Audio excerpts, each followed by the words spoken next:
Table or truth?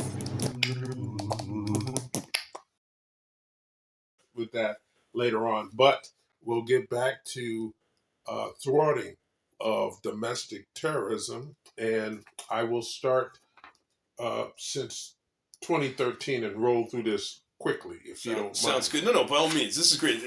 People could learn a lot here, and this is what I'm starting to like about this. It's educational. All right.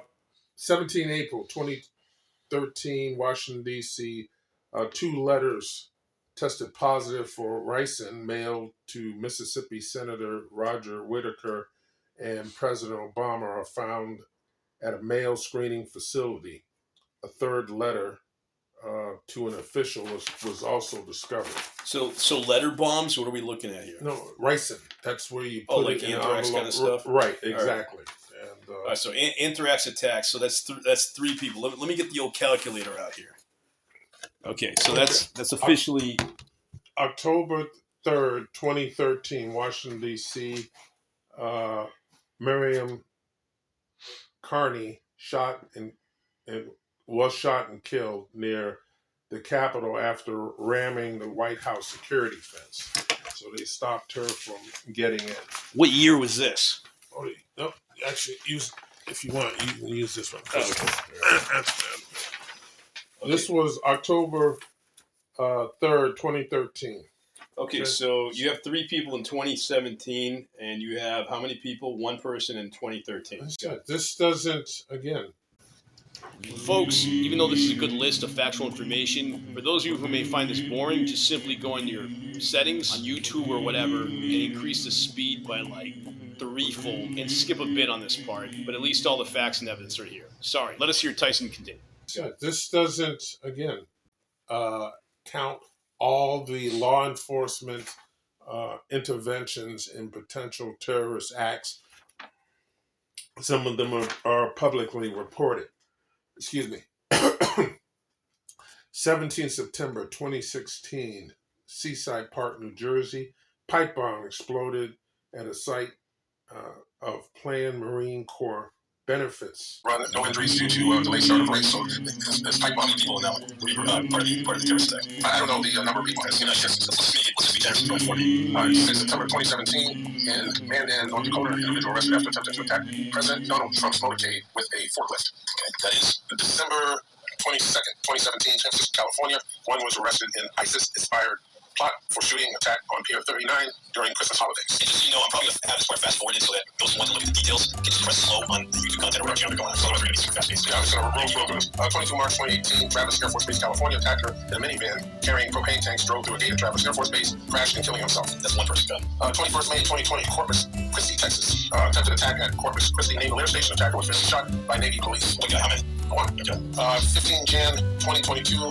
Coreyville, Texas. Terrorists took hostages at a Jewish synagogue. Hostages eventually escaped, and the single terrorist was shot and killed by police. What year is that? 2022. I just need to save time here. Let's do this. You get a year and the number of terrorists that attacked. And let me, what's the actual website for this particular terrorist attack for? It's very useful, and I'd like to publish this for details. I will grab you that information. We'll get the link up there so you can look in detail, but personally, oh, and what I had forgotten, in October 2020, the FBI announced arresting 13 men suspected of orchestrating a domestic terror plot to kidnap Michigan Governor Chris Whitaker. Okay, so what's the 4th? That was 13. Okay, so in total, I'm not done yet. No, I know, but we're going to be here forever. I know. I got 2 more. You got 2 more. All right. June 2022, Chevy Chase, Maryland, would-be assassin arrested near his home. He was going after Supreme Court Justice Brett Kavanaugh. I'm glad I'm paying attention because it almost sounded like Chevy Chase was involved in domestic terrorism, and that's just not true. Please continue. July of 2022, Richmond, Virginia. Authorities arrested 2 individuals planning a shooting attack on a 4th of July parade. 7, so 8, 9, 10, 11, 12. 12 plus 13 is 25. Okay. And then another 4 for good measure, 29. 29 skullduggers, if you will, in society for the last span since 2013 to our present day. 29 in roughly 10 years. So 29 really bad hombres, if you will, have desecrated the safety of our country by committing acts of terrorism. That's fair. Now, does that warrant the high surveillance of everything that you say high surveillance? What high I think surveillance? What is high surveillance? I think this is where we were talking about central bank digital currency, security.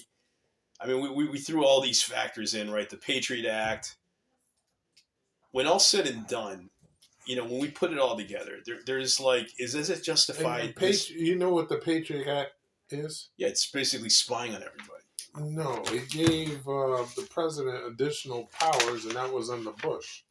Yeah, I'm not agreeing with it. Bush is a rhino Republican. Like, my point is that this is a easy way to give the government extra powers of overreach that most people really don't want to live under.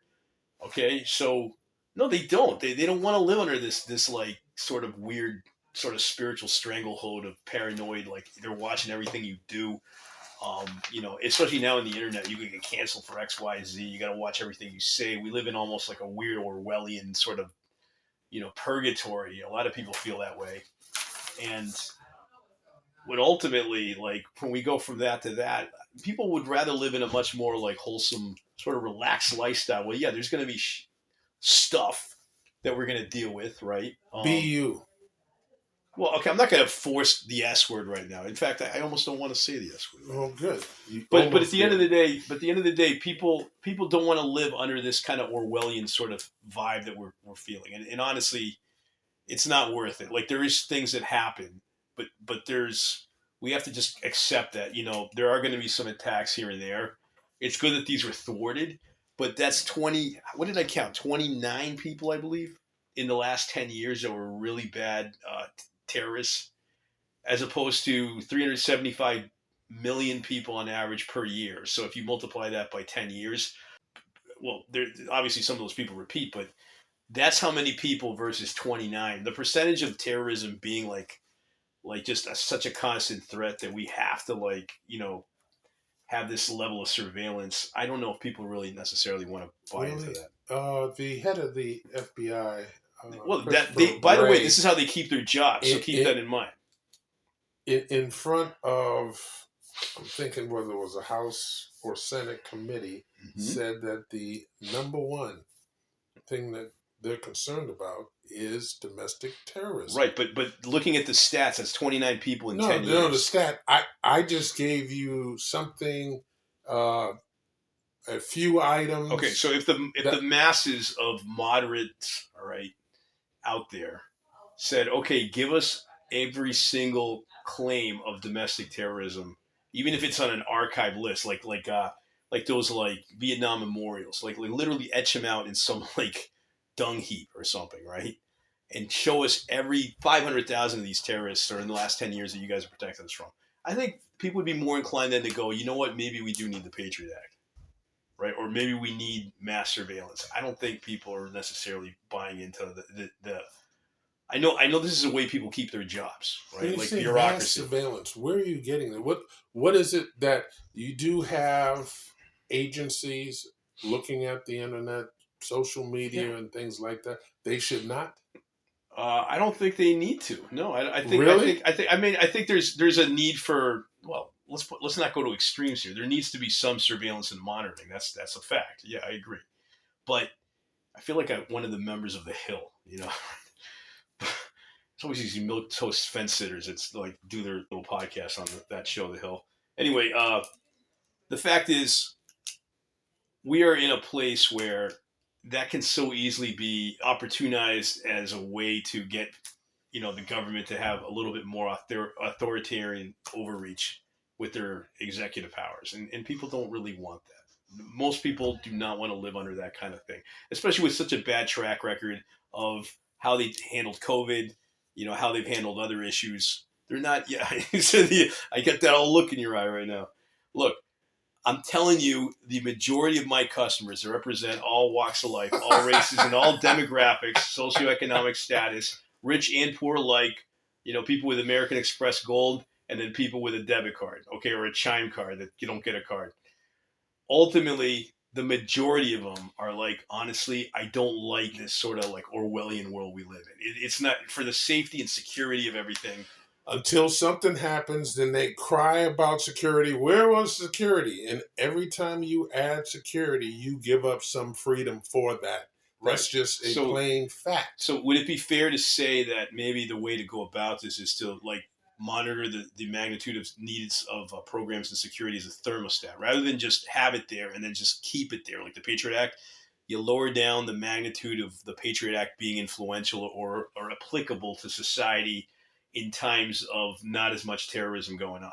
Well, now, again, you keep bringing up the Patriot Act, as I understand it, and I'll have to, again, maybe more homework, get into it, but I thought that was a presidential power instead of, we were looking at law enforcement, particularly the FBI and... well, it's not like George Bush himself was personally looking at everybody's emails and stuff, because it's a presidential power that he pushed. I mean, he had divisions like the FBI, and I guess the FBI in particular, that were looking into domestic terrorists or just terrorists.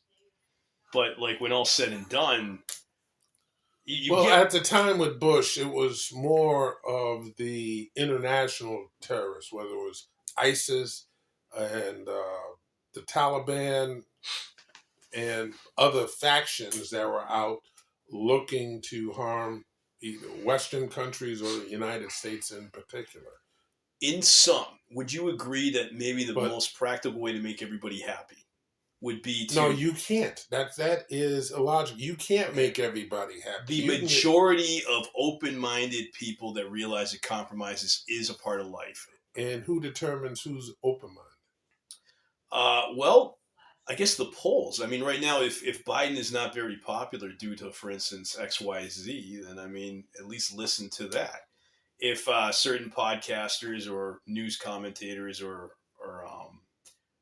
just news agencies are not doing well, or people are not appreciating their claims of how, they're interpreting reality and giving out news, the comment section will tell you overall what's going on. Now, granted, there's a lot of trolls in the comment section, but there's a lot of people that actually put some thought into their viewpoints in like the comment section of like any channel.